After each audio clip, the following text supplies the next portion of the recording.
Roger that. Ready for Booster liftoff. plane. Status booster. Go. GNC. Go. Go ahead, throttle up, Capcom. Off to explore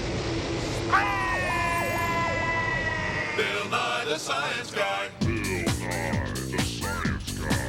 Oh, we got it. We got it. Huh? The Science Guy. Maybe it's this button. Brought to you by Armstrong Moon Boots with the patented lunar springy step insole. We live on a big round rock, hurtling through a vast emptiness. Space. 10, 9, 8, 7, go for main engine start. Now, space exploration 5, 4, 3, 2, 1. is how we've come to know that we live on a planet. And liftoff of Space Shuttle Atlantis.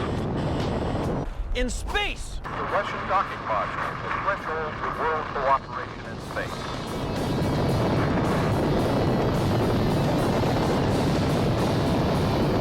The distances are huge, and it takes many, many people working together to pull it off. Now, to even get started, we need a big boost. A big lift. A big push.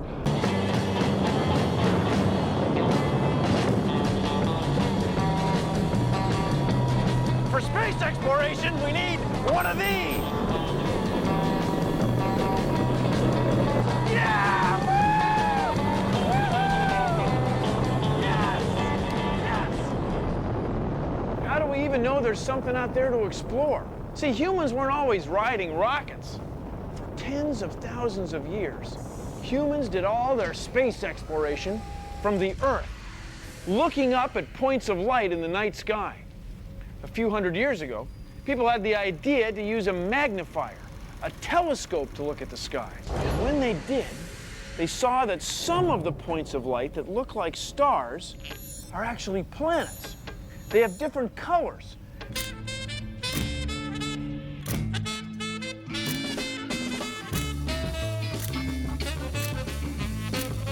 And some of them even have moons going around them, the same way our Earth does.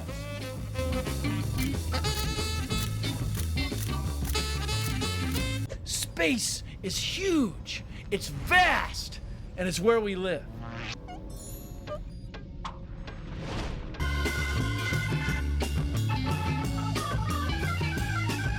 The very first tool for space exploration was right here, and we used it like this.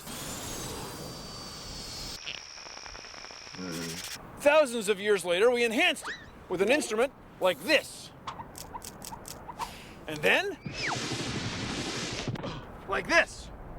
And then like this. This is the Clark refractor in Flagstaff, Arizona. It's 10 meters long, and it's got a lens on it that's like 60 centimeters. It's like that. It's all set up so you can look through here.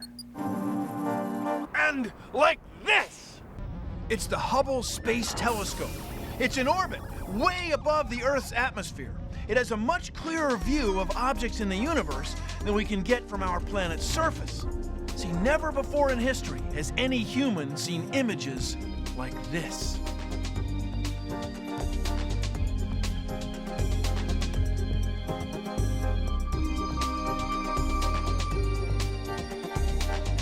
Space exploration telescopes that magnify patches of sky. Space.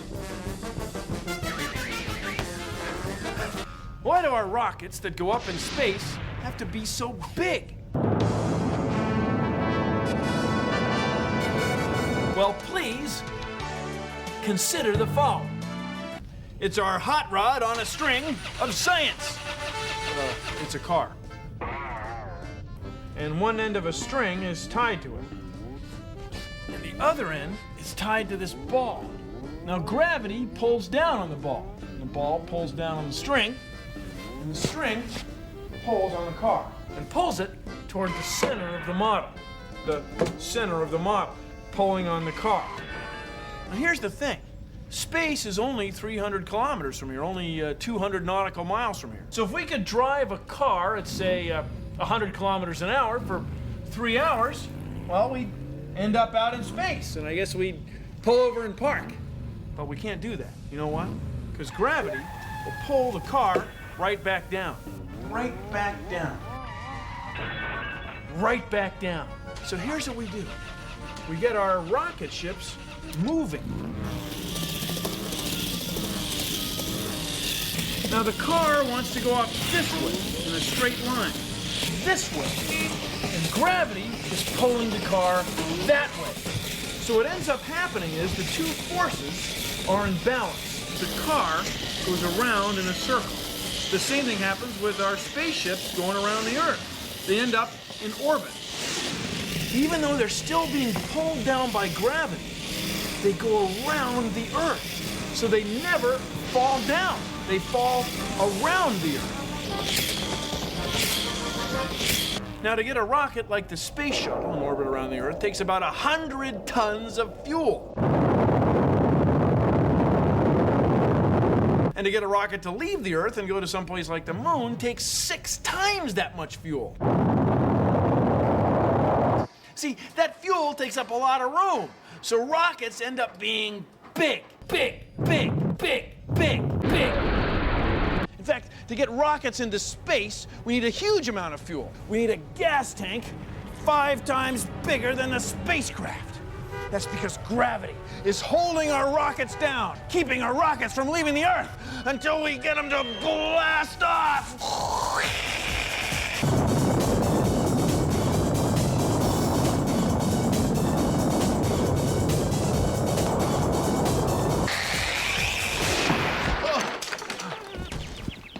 This is the Saturn V, the largest rocket people have ever made. It's over 120 meters long. Almost all of this is for the fuel. It's enough fuel to get you to the Moon. Flying over at 60 miles. And back.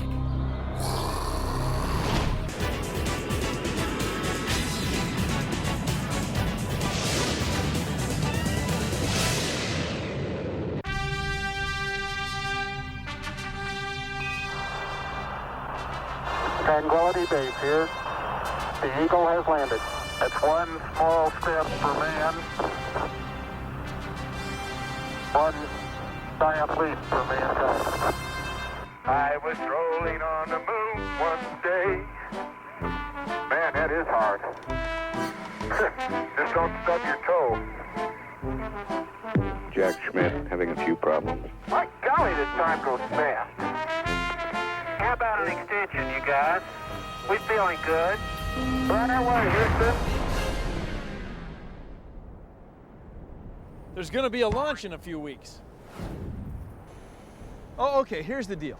45 tons of solid fuel in each of the white rockets. 73 tons of liquid fuel in the big orange gas tank. And all that is to take the Space Shuttle Columbia, 5 people and a busload of luggage, into orbit, 120 nautical miles above the Earth's surface. You see, it takes a big machine. Space travel is a big deal. We're on the gantry tower of Pad 39B. That's Pad 39B. That's the Space Shuttle. That's the elevator that the astronauts use to get up here. That's the arm they walk down to get inside. Those are some of the pipes and electrical connectors used to start the engines. See, the gantry tower is a big machine to launch a machine.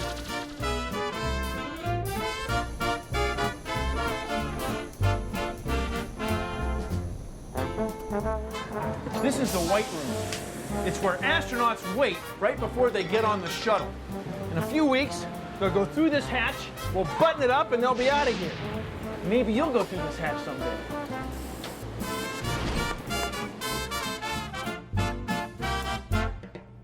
There's the shuttle, 5 kilometers away. It's connected to this room, where 250 people control the launch. Once it's off the ground, thousands of people around the world run the mission. One. Liftoff of the Space Shuttle Columbia on an international life science and microgravity mission. Houston now controlling the flight of Columbia. Houston, Columbia's in the roll program. Now, right now, the spaceship is hurtling up into the sky. Up, up, up, and everyone on board is being pressed back into their couches, and the pressure is more and more on the outside of the spacecraft.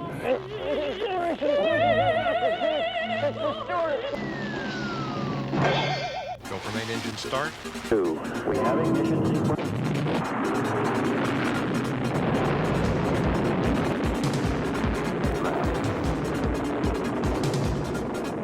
On an International Life Science. Good either by the launch vehicle. Almost everywhere you go in space, there's nothing. It's empty. There's zero, nada, zilch, zip. That's because space is a vacuum. It's a void. It's almost devoid of everything. That's why astronauts have to wear spacesuits. Take a look at this. It's our vacuum of space, vacuum chamber of emptiness, of space, of science. And this is cherry soda. Soda has gas in it. You've seen the bubbles. Well, your blood has gas in it too, like oxygen and nitrogen we get from the air we breathe. Now watch what happens when we put the cherry soda in a vacuum. As we take the air out of the chamber, there's no air above the liquid to hold in the bubbles. So the gas comes out of the soda. See, the same thing would happen to you in space if you were in the vacuum without a spacesuit on. That's why astronaut spacesuits and spaceships have to be airtight, or human bodies wouldn't work. Look at that. This would be like your blood in space, and it would be boiling in the vacuum of space. Bill. Well, go ahead, do a fancy edit. Make me say, vacuum.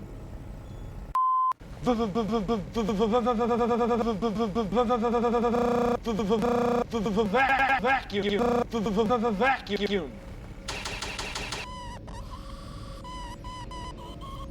When you go out in space, you've got to dress right because there are extremes of temperature. It can be very cold or very hot. Well, to keep astronauts from getting too warm, they wear this garment. It has little tubes in it with liquid cooling water running through it. That way, you're always comfortable. The way to put this on is to lie down.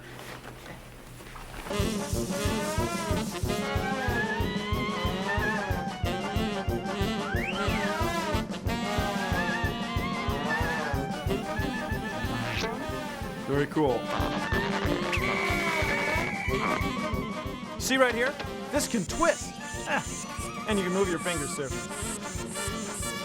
Space is a vacuum. There's no air.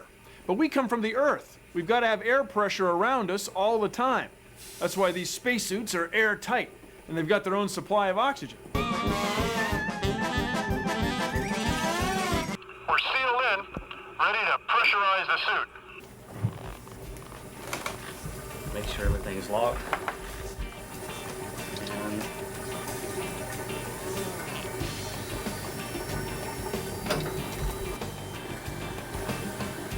Pressurizing. you're at 1 pound of pressure now. 1 pound. Yours are popping. Well, the suit's pressurized, the cooling water is flowing, and the breathing air is pumping. You can think of a spacesuit as a self-contained spaceship for one. My nose itches.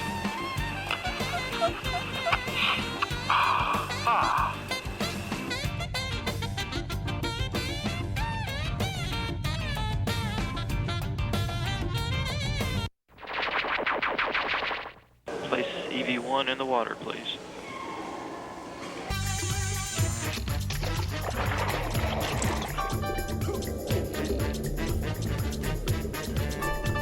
Moving and working in a spacesuit is difficult. So astronauts practice. We rehearse in a big pool like this one. This is a model, a mock-up of the space shuttle. So we can put anything down there in the cargo bay that we'd want to take up into space. That way we can rehearse, we can practice the tasks we need to perform once we're out in space.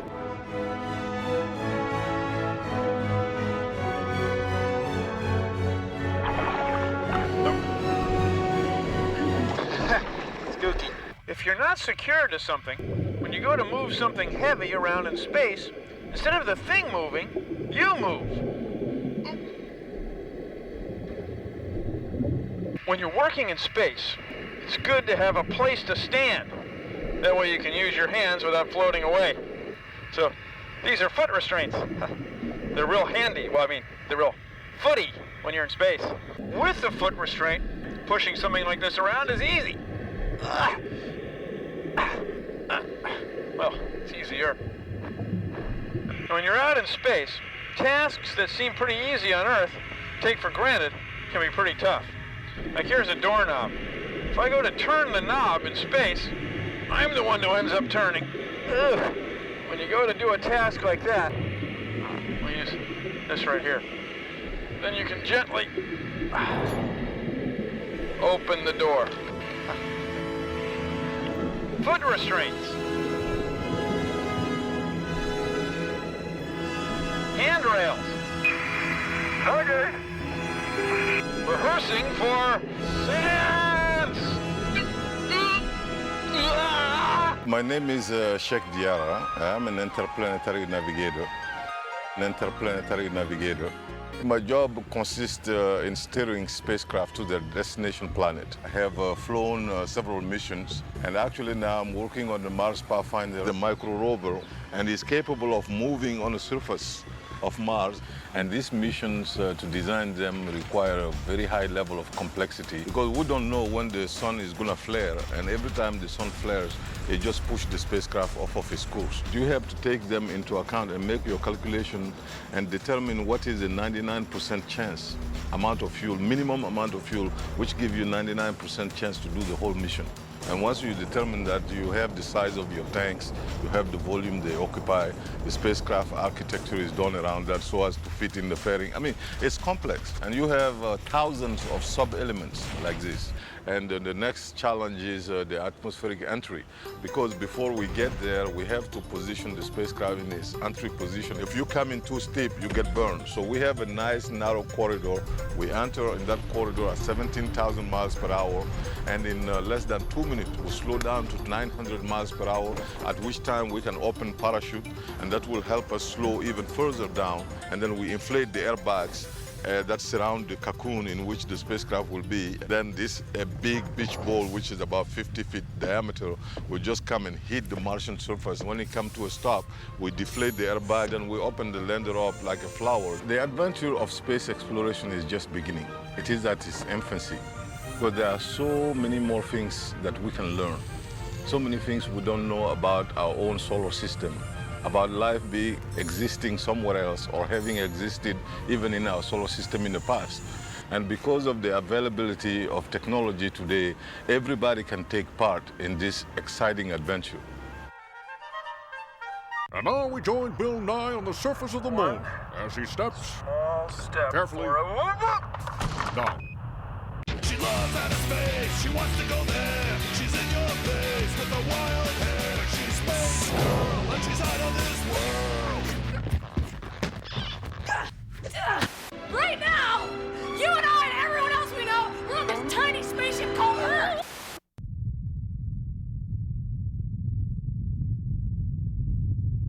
Life in space is very different than life on Earth.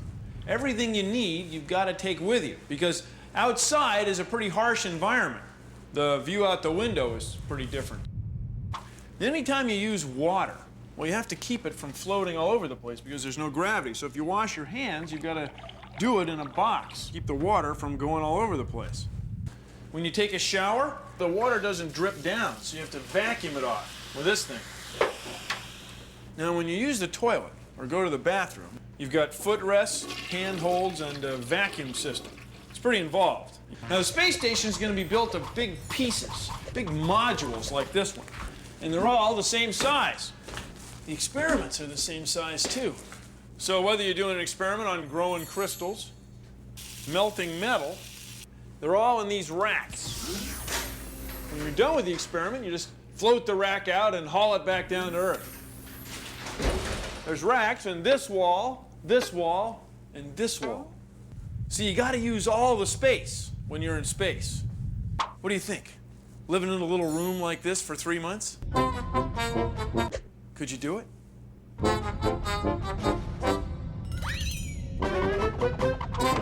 When the space shuttle comes back from space, it's going so fast that it would burn up in the Earth's atmosphere. Take a look at this.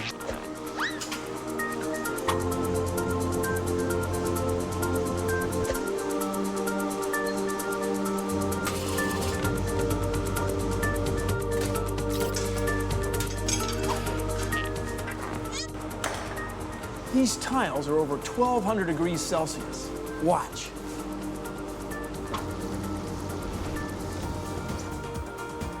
That's hot. Now look, as they cool, in just a few moments, the edges turn gray, and you can do this. Isn't that wild? See, this material dissipates heat so fast that the space shuttle can come back without burning up. You gotta have it to get back. Don't leave the Earth without it. So much to see in the galaxy. Come explore the planets all. Come explore the planets all. Splash me down, take me up. Show me asteroids and dust. Space is what we see. Astronomy from this world called Earth. With a telescope, you can see Mars heights or a satellite. Baby, look up high. It's a starry night. Millions, billions, trillions. I can see space light. Well, that's our show. Thanks for watching. If you'll excuse me, I've got some interplanetary atmospheric weather conditions to compare. See ya!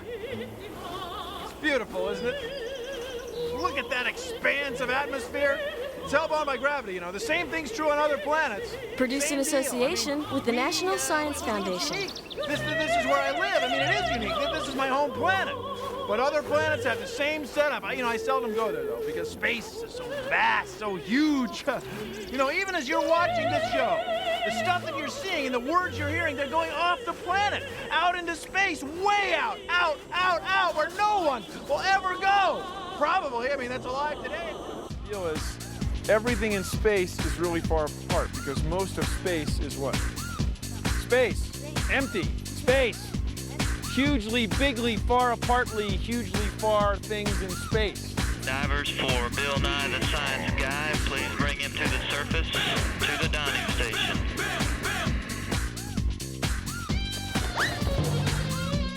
Hey, you guys, let's all go in there and explore space.